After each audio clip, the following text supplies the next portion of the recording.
যুৱ প্ৰজন্মই ড্ৰাগছ খায়। আমি হিচাপ কৰি উলিয়াইছোঁ 43 জনৰ মানুহৰ নাম পাইছিলোঁ।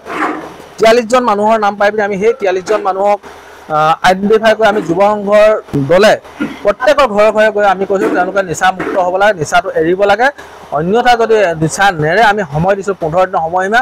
15 দিনৰ সময়সীমাৰ ভিতৰত তেওঁলোকে যদি নিচামুক্ত নহয় তেতিয়াহ'লে আমি কিন্তু বিহিত ব্যৱস্থা কৰিম। তেওঁলোকৰ গাঁওখন আদৰ্শ গাঁও হিচাপে তেওঁলোকে স্বীকৃতি পাইছে আৰু এওঁলোকৰ গাঁওখন ধৰক নিচামুক্ত হৈছে। এওঁলোকৰ গাঁওখন ড্ৰাগছ এডিক্টেড এতিয়া এইখন গাঁৱত নাই, অৰ্থাৎ এইখন গাঁৱৰ সকলো ব্যক্তিবিলাকে তেওঁলোকে এক্টিভ হৈ আছে। এইখন গাঁৱৰ কথা তেওঁলোকে চিন্তা কৰিছে আৰু সেইকাৰণে তেওঁলোকে এইখন গাঁৱত আজি তেওঁলোকে 100 বছৰ তেওঁলোকে উদযাপন কৰিছে। ৰাতি আমি 9টা 10টা 11টা 12টা এনেকুৱা সময়ত তেওঁলোকক উঠাই লৈ আনো।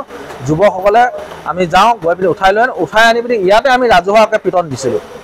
এনেকুৱা পৰ্যায়ত পিটন দিওঁ আমি মানে ডাক্তৰ ঘৰলৈকে নিবলগীয়া হৈ যায়। আমিয়ে আকৌ ট্ৰিটমেণ্ট কৰোঁ আৰু তেওঁলোকক বুজাইছিলোঁ।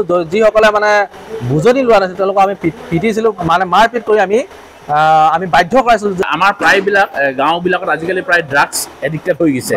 আমাৰ উঠি অহা একদম প্ৰজন্মৰ পৰা একদম বয়সস্থ ব্যক্তিলৈকে আজিকালি বহুতে ড্ৰাগছ খাব ধৰিছে। আপোনালোকৰ গাঁৱত আমি শুনিছোঁ এতিয়া বিশেষ আপোনালোকৰ গাঁৱত এই ড্ৰাগছবিলাক এতিয়া নাই, আগতে বহুত আছিলে বোলে। আপোনালোকৰ গাঁওবিলাকত আপোনালোকে এই নিচা বা এই ড্ৰাগছবিলাক আপোনালোকে কেনেকৈ উৰুৱালে? এটা সময়ত আমাৰ গাঁওখন কানি কবলত আছিলে। কানিৰ পৰা মুক্ত হৈ আমি অপিয়াম ফ্ৰী মৰ্যাদা পাইছিলোঁ। কিন্তু ক্ৰমান্বয়ে কালক্ৰমত কানিটো গ'ল, কানিটো আকৌ খাবলৈ ধৰিলে মানুহে। তাৰপিছত আটাইতকৈ বৰ বিষ এতিয়া ড্ৰাগছৰ কবলত পৰিলে আমাৰ গাঁওখন। নতুন যুৱ প্ৰজন্মখিনি, পুৰণাখিনি নহয়, নতুন যুৱ প্ৰজন্মখিনি কানি বা মদৰ প্ৰতি ধাউতি নহয়, তেওঁলোকৰ ড্ৰাগছৰ প্ৰতি আসক্তিটো বেছি হ'ল। আৰু সেই মুহূৰ্তত আমি সেই ড্ৰাগছৰ পৰা আমি মুক্ত কৰিবৰ কাৰণে আমি এটা কাম কৰিছিলোঁ। আমি ৰাজহুৱা মিটিং কৰিছিলোঁ আৰু ৰাজহুৱা মিটিং কৰি পিনি আমি চিনাক্ত কৰিছোঁ গাঁওখনত কিমানজনে যুৱ প্ৰজন্মই ড্ৰাগছ খায়। আমি হিচাপ কৰি উলিয়াইছোঁ 43 জনৰ মানুহৰ নাম পাইছিলোঁ। 43 জন মানুহৰ নাম পাই পিনি আমি সেই 43 জন মানুহক আইডেণ্টিফাই কৰি আমি যুৱ সংঘৰ দলে প্ৰত্যেকৰ ঘৰে ঘৰে গৈ আমি কৈছোঁ তেওঁলোকে নিচামুক্ত হ'ব লাগে, নিচাটো এৰিব লাগে। অন্যথা যদি নিচা নেৰে আমি সময় দিছোঁ 15 দিনৰ সময়সীমা। 15 দিনৰ সময়সীমাৰ ভিতৰত তেওঁলোকে যদি নিচামুক্ত নহয় তেতিয়াহ'লে আমি কিন্তু বিহিত ব্যৱস্থা কৰিম।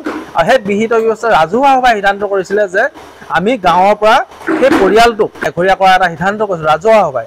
আৰু এবছৰৰ কাৰণে আমি তেওঁলোকক এঘৰীয়া কৰি ৰাখিম। গাঁৱৰ কোনো সামাজিক কাম কাজত তেওঁলোকে জড়িত হ'ব নোৱাৰিব আৰু তেওঁলোকৰ ঘৰলৈ কোনো আমাৰ মানুহ নাহিব, তেওঁলোকৰ মানুহো আমাৰ কাৰো ঘৰলৈ যাব নোৱাৰিব। তেনেকুৱা এটা আমি মানে সমাজ ব্যৱস্থাত বান্ধি লৈছোঁ। যিহেতু তাৰপিছত আমি আৰু এটা কাম কৰিছিলোঁ, জৰিমনা এটা ব্যৱস্থা কৰিছোঁ। প্ৰথম অৱস্থা আমি 30,000 টকা জৰিমনা কৰিছোঁ। যদি কোনোবাই নিচা কৰে, আমি ৱাৰ্ণিং দিয়াৰ পিছত যদি নিচা কৰে তেতিয়াহ'লে আমাৰ 30,000 টকা জৰিমনা ভৰিব লাগিব।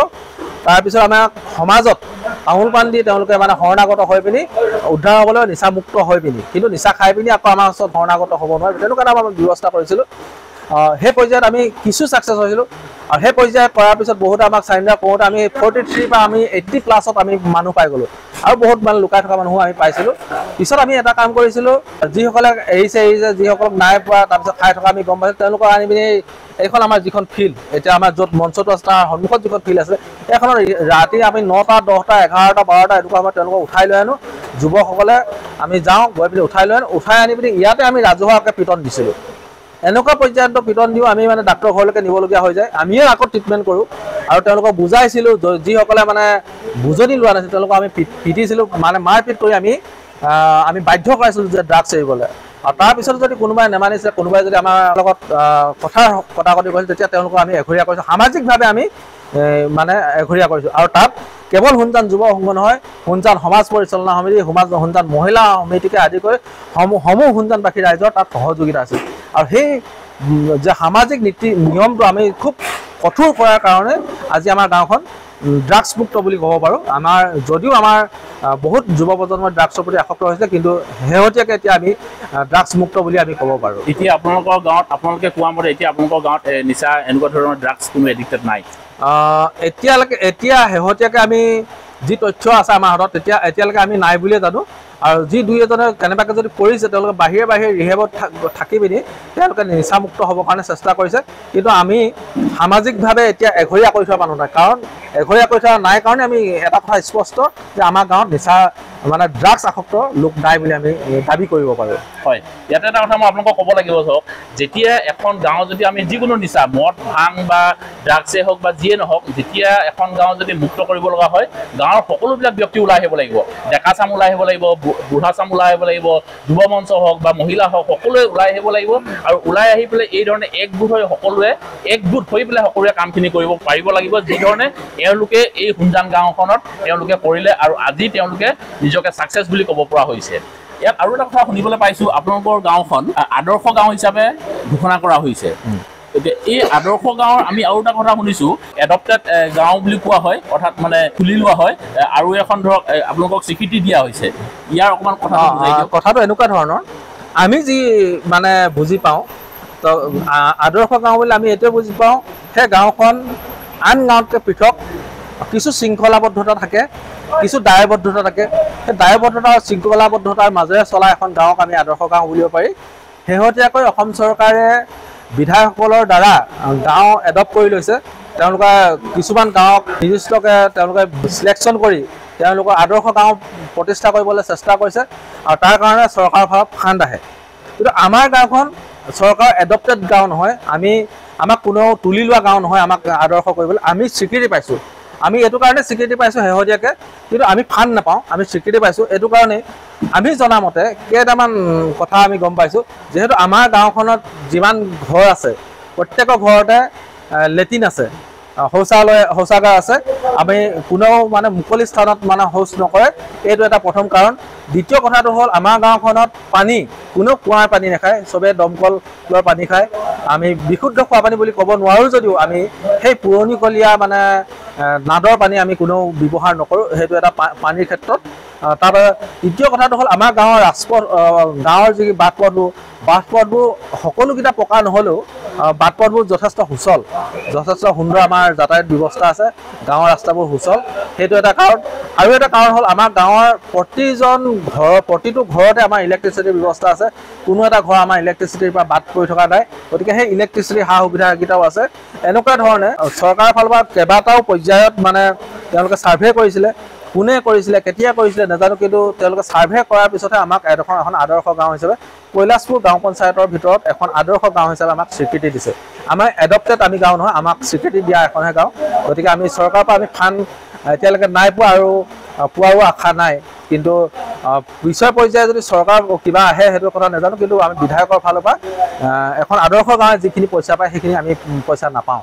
ইয়াতে এটা কথা মই আপোনালোকক আৰু ক'ব লাগিব, এওঁলোকে চাওক 100 বছৰ যিহেতু ইয়াত উদযাপন কৰিছে, বা এনেকুৱা ধৰণৰ 100 বছৰ হোৱা আৰু অসমত আমাৰ বহু গাঁও আছে, অৰ্থাৎ কি এই গাঁওখনত একতা এটা আছে। এওঁলোকে এই গোটেই গাঁওখনৰ ব্যক্তিবিলাক এওঁলোকে এক্টিভ হৈ আছে, অৰ্থাৎ এওঁলোকে গাঁওখনৰ কথা তেওঁলোকে চিন্তা কৰিছে। যিহেতু ধৰক এতিয়া ইতিমধ্যে তেওঁলোকে কৈছে তেওঁলোকৰ গাঁওখন আদৰ্শ গাঁও হিচাপে তেওঁলোকে স্বীকৃতি পাইছে, আৰু এওঁলোকৰ গাঁওখন ধৰক নিচামুক্ত হৈছে, এওঁলোকৰ গাঁওখন ড্ৰাগছ এডিক্টেড এতিয়া এইখন গাঁৱত নাই। অৰ্থাৎ এইখন গাঁৱৰ সকলো ব্যক্তিবিলাকে তেওঁলোকে এক্টিভ হৈ আছে, এইখন গাঁৱৰ কথা তেওঁলোকে চিন্তা কৰিছে, আৰু সেইকাৰণে তেওঁলোকে এইখন গাঁৱত আজি তেওঁলোকে 100 বছৰ তেওঁলোকে উদযাপন কৰিছে। হয়তো আপোনালোকে চাগে কোন জেগাৰ পৰা এইটো ভিডিঅ' চাই আছে মই নাজানো, আপোনালোকে কমেণ্ট কৰি জনাব। আৰু আপোনালোকৰ গাঁওবিলাক এই ধৰণে আপোনালোকে আদৰ্শ গাঁও পাবৰ কাৰণে আপোনালোকে কিমান চেষ্টা কৰিছে, বা আপোনালোকৰ গাঁওবিলাক আপোনালোকে নিচামুক্ত কৰিবৰ কাৰণে আপোনালোকে কিমান চেষ্টা কৰিছে, বা আপোনালোকৰ গাঁৱত এই ধৰণে ড্ৰাগছ এডিক্টেড ল'ৰা ছোৱালী আছেনে নাই, বা সেই বিষয়ে আপোনালোকে সজাগ হ'ব লাগিব। আৰু এইখন গাঁৱত যি ধৰণে তেওঁলোকে সজাগ হৈ পেলাই এইখিনি কাম কাজত তেওঁলোকে গোটেই গাঁৱৰ ব্যক্তিবিলাক ওলাই আহিছে, আপোনালোকে ওলাই আহিব লাগিব। আপোনাৰ চিনাকিটো লৈ লওঁ।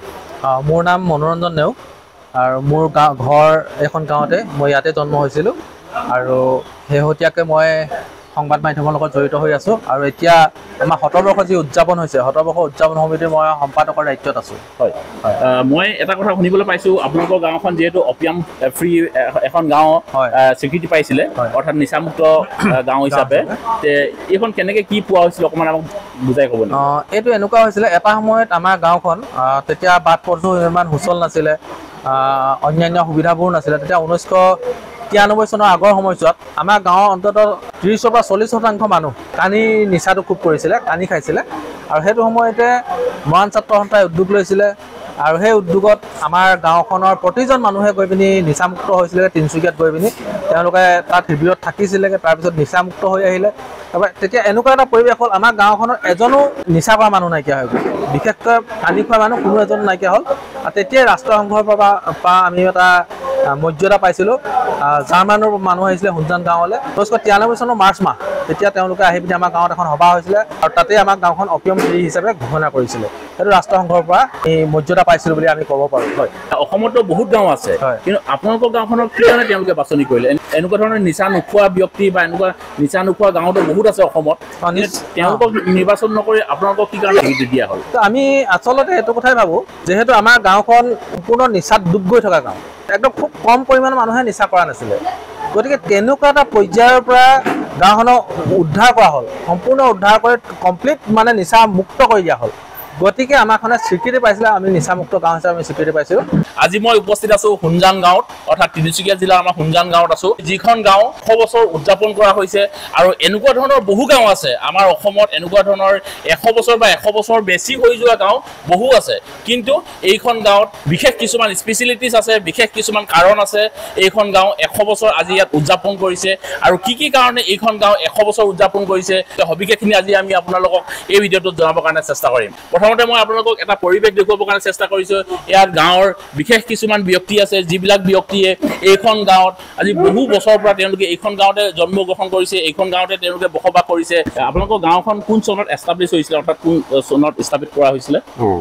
আমিতো এইটো মানে জনশ্ৰুতৰ এটা কথাহে যিহেতুকে, গতিকে আমাৰ উপৰি পুৰুষসকলৰ এতিয়াও আমাতকৈ যিসকল জ্যেষ্ঠ আছে বা আমাৰ যিসকল উপৰি পুৰুষ আছিলে তেখেতসকলৰ মুখৰ পৰা জনা মতে শুনা মতে এইখন আমাৰ হুনজান গাঁও ইয়াত প্ৰতিষ্ঠা হৈছিলে 1922 চনত।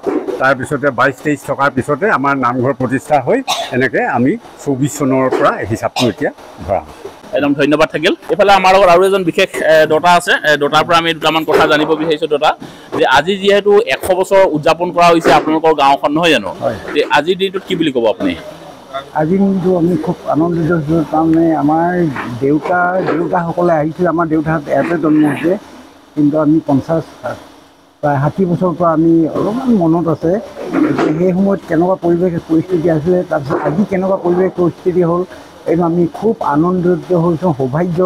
আৰু ভৱিষ্যতৰ প্ৰজন্ম ল'ৰা ছোৱালীসকলৰ ওপৰত আমি আশীৰ্বাদ আগবঢ়াইছোঁ আৰু আগলৈ আগবঢ়াই নিব।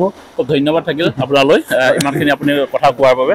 আৰু দেউতাৰ পৰা আমি দুটামান কথা জানিব বিচাৰিছোঁ। আমাৰ গাঁওখন আছিলে আগতে, যিখন এতিয়া হুনজান LP স্কুল আছে, নামঘৰ আছে, তাৰ পৰা হিৰহে হুনজান আছিলে। এইডোখৰ গোটেই অৰণ্য হাবি।